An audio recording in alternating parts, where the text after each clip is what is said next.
महाराष्ट्राचा जो इतिहास लिहिला तो हिरव्या पिवळ्या शाईनं, तलवारीच्या खणखणाटीनं, घोड्यांच्या टापानं आणि शाहिराच्या डफानं. आणि हाच इतिहास घडवला तो म्हणजे छत्रपती शिवरायानं. मुजरा त्या शिवरायाला, रेतेच्या राजाला, ज्याच्या भक्तीला जोड नाही, शक्तीला जोड नाही. तो आहे अथांग सागरा समान, ज्याचा छत्र म्हणजे आबाळाचं अभिमान. तो त्या सूर्याची शान, मराठी मातीचा धगधगता अभिमान. काळीच आहे सह्याद्री, काळीच आहे सह्याद्री, ज्याला शंभूंचा अभिमान. मराठ्यांच्या देवारात ज्याचं पहिलं स्थान, असे ते प्रौढ प्रताप पुरंदर, क्षत्रिय कुलावतंस, सिंहासनाधीश्वर, राजाधिराज, श्रीमंत योगी, श्री श्री श्री छत्रपती शिवाजी महाराज की जय. बंदुकीच्या जोरावर आणि हंटरच्या धाकावर, बंदुकीच्या जोरावर आणि हंटरच्या धाकावर मी अनेक वाघांना माणसासारखं जगायला शिकवणारी माणसं पाहिली. परंतु बंदुकीच्या जोराशिवाय आणि हंटरच्या धाकाशिवाय तेथीलच माणसांना वाघासारखं जगायला शिकवणारा मी एकच वाघ बघितला, ते म्हणजे छत्रपती शिवाजी महाराज. आज आपण ज्या महाराष्ट्रात राहतो तो महाराष्ट्र म्हणजे काय हो?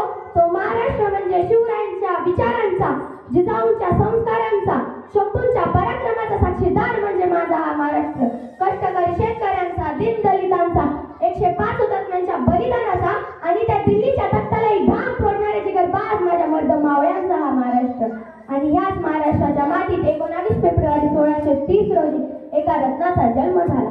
ते रत्न म्हणजे छत्रपती शिवाजी महाराज. छत्रपती शिवाजी महाराजांनी त्यांच्या आयुष्यामध्ये वस्तू वापरल्या आणि माणसं जपली. मात्र आपण काय हो करतो? आपण वस्तू जपतो आणि माणसं वापरतो. त्यांनी त्यांच्या दूरदृष्टिकोनाने भारताच्या इतिहासावर सुवर्ण अक्षरांनी इतिहास लिहिला. त्यांची सांगितलेली प्रत्येक गोष्ट आपल्या मनात ठसून भरलेली आहे. आणि त्यातीलच एक प्रसंग मला तुम्हाला सांगावासा वाटतो. एकदा छत्रपती शिवाजी महाराज कर्नाटकाच्या मोहिमेवरून परत येत होते. तेव्हा तिथे एक बेलवाडी नावाचं गाव होतं. तेथे एक छोटासा किल्ला होता. मल्लम्मा देसाई ही तेथील ठेकेदारी. दादाजींना वाटलं जाता जाता हा गड किल्ला घेऊन जावा. त्यामुळे त्यांनी थोडं तितकं सैन्य गोळा केलं आणि ते मल्लम्मावर चाल करून गेले. मात्र मल्लम्मा ही जिद्दीची, चिकाटीची, तिने मावळ्यांवर वार केला आणि त्याच्याच मावळ्यांचा पराभव झाला. मात्र दादाजींना वाटलं एका स्त्रीच्या हातून आपल्या मावळ्यांचा पराभव होणे अशक्य आहे. म्हणून त्यांनी अजून थोडं सैन्य गोळा केलं आणि ते पुन्हा मल्लम्मावर तुटून पडले. मात्र आता मल्लम्माचा पराभव झाला. दादाजींना वाटलं मल्लम्माला कैद करावं आणि छत्रपती शिवाजी महाराजांसमोर नेऊन उभे करावे. मल्लम्माला कैद करत असताना मल्लम्मा आत गेली. ती तिच्या तान्या बाळाला घेऊन बाहेर आली. तिला छत्रपती शिवाजी महाराजांसमोर नेऊन उभे केले. तेव्हा तिला वाटले जसा प्रत्येक राजा आपल्या गुन्हेगाराला शिक्षा देतो तसा हाही राजा मला शिक्षा देणार, माझ्या तान्या बाळाला मारून टाकणार. तेव्हा ती छत्रपती शिवाजी महाराजांसमोर नतमस्तक झाली आणि म्हणाली, राजा मी तुमची गुन्हेगार आहे राजा, पण यामध्ये माझ्या तान्या बाळाचा काहीही हात नाही. जी काही शिक्षा द्यायची आहे ती मला द्या.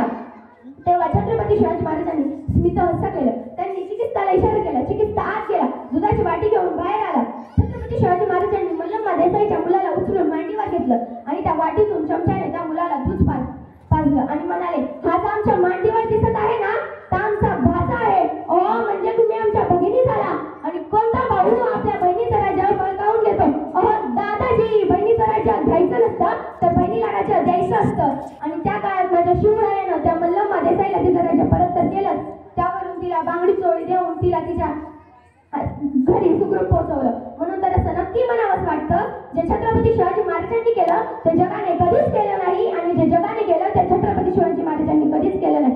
म्हणून अखंड जग छत्रपती शिवाजी महाराजांसमोर झुकते. छत्रपती शिवाजी महाराजांनी परस्त्रियांचाही खूप आदर केला. म्हणून आता जी मला स्त्री ऐकत आहे ना, मला तिला फक्त एकच सांगायचं आहे, अगं तलवारीपेक्षा तीक्ष्ण तुझ्या या नजरेची धार आहे. अगं तलवारीपेक्षा तीक्ष्ण तुझ्या या नजरेची धार आहे. भगव्याची रक्षणी तू, स्वराज्याची तू मेघ आहे. भगव्याची रक्षणी तू, स्वराज्याची तू मेघ आहे. दुबळी समजू नको तू स्वतःला.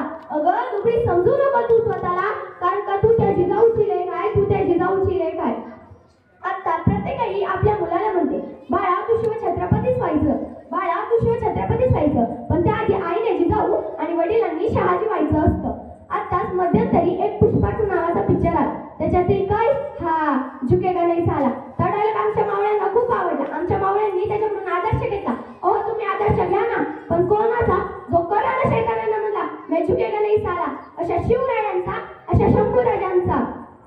मी जास्त खोला शिरत नाही.